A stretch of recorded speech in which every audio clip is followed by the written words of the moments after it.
Hi everyone, my name is Lum and welcome to the first episode of Ielts with Isb Gavel Club.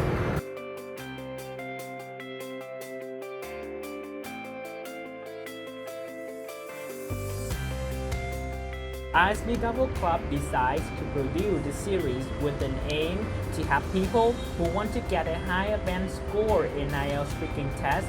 You can watch our videos and apply some of the ideas in your real test.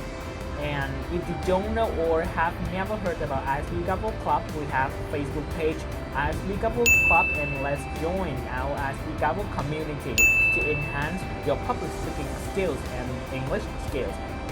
In this very first episode, I have two guests. One's a Vietnamese and one the foreigner. They're sitting upstairs and waiting for joining with us. And I have one topic of IELTS speaking part 2. Describe a magazine or newspaper that you like or often read.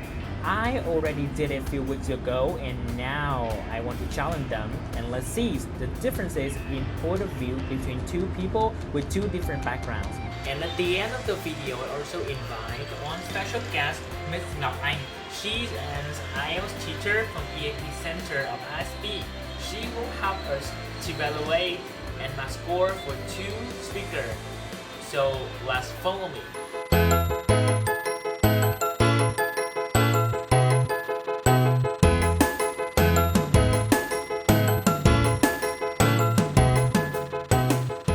Hi Durbin and Quỳnh Anh, how are you? I'm fine. I'm doing great, thank you for asking. Okay, are you ready for this challenge? Absolutely, yeah. Yeah, for sure. Durbin, you go first. Okay. And I'll do your task.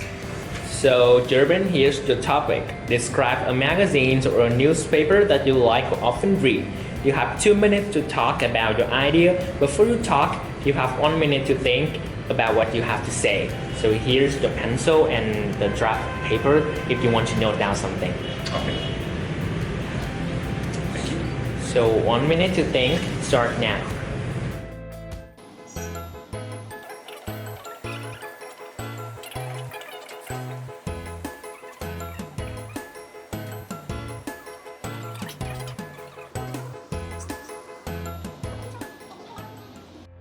Two minutes to present, start now. Okay. So I'm going to tell you something about a newspaper from the region in the Netherlands where I'm from. So I'm from the northern part of the Netherlands, and in that region we have a newspaper called Dagblad van het Noorden in Dutch, and in English that roughly translates to newspaper of the North. It's the biggest newspaper of the region, and originally it reports on the three northern provinces called Friesland, Groningen and Drenthe. And originally they only reported about regional events, but in the last 2 decades they began to report more and more on national and even international events. And with international events, they are reporting mostly on things happening within Europe. They used to have a lot of printed content, but now in the time of the internet, it is also important to have more and more online content, and they are focusing more on that now. And so their online content is rising, and their printed material is decreasing. One fun fact about the newspaper is that my uncle is working there as a journalist.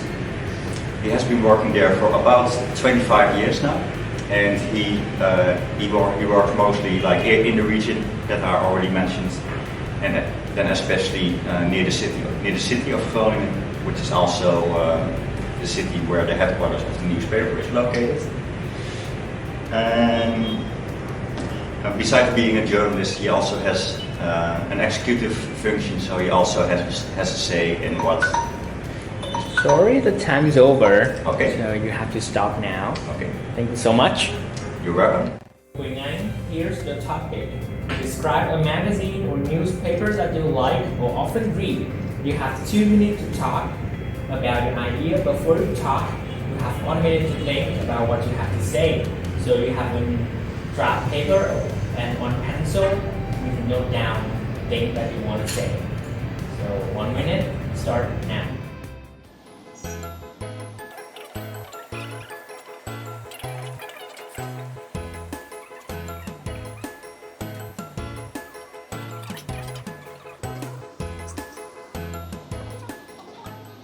Okay, 1 minute is over. 2 minutes to talk. Start now. Okay, so today we're going to talk about my favorite magazine, and that is called The Vogue Business. You may notice about the Vogue Ielts by Anna Winter, the editor-in-chief.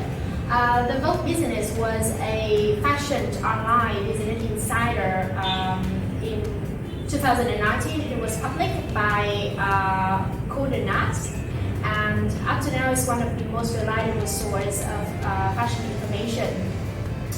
I want to talk a little bit about how fashion moved to the magazine with lots of paper and the printing version to the online version. First of all, it's very environmental friendly, which means that you are not really using a lot of paper in producing something that you may have to buy again very frequently.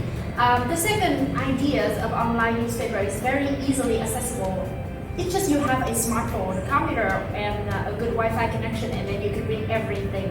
And the last very big advantage of Business Insider for Vogue is it's very well updated. You just need to attend a show in Milan, I think it was in September, and then you can have the few information after that very quickly. The very biggest reason why I like the Vogue business is because it's also about the viewpoint of economics and fashion at the same time.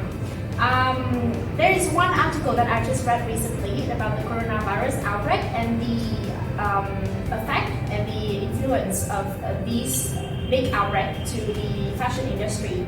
And as you know, most of the industry in this era, they are volatile and they're facing lots of risk. As you know, most of the biggest brands like LVMH, Louis Vuitton, Hermès, and Versace are the biggest. Okay, thumbs up. Okay, let's see what our IELTS experts think about two speakers and what score they are able to get. Okay, so first of all, I want to make some comments on Kerbin's performance. He is calm and he's able to maintain at a regular speed during his talk. And he gave a detailed description of his favorite newspaper. But I have two pieces of advice for him. First, it would be better if he reduced the use of fillers, during his talk, so that he can have fewer hesitation and increase his fluency. Second, sometimes his pronunciation is not very clear, so if he spent more time working on his pronunciation, it would be better. That's it. Okay, and now I would like to make some comments on Wenan's performance. I'm impressed with her fluency. She has high fluency and clear pronunciation, particularly when it has a good use of transition. So I find it easier to follow up with her, and that makes her talk well organized. But just one piece of advice for her is she may need to slow down a little bit sometimes so that the listener can find it easier to follow up. That's it. That is the end of our video. I hope that you can apply them in your IELTS speaking part 2. If you have any concerns or problems, just raise them in the Isb Gavel community. All questions will be answered. And see you in the next episode of IELTS with Isb Gavel Club. Goodbye!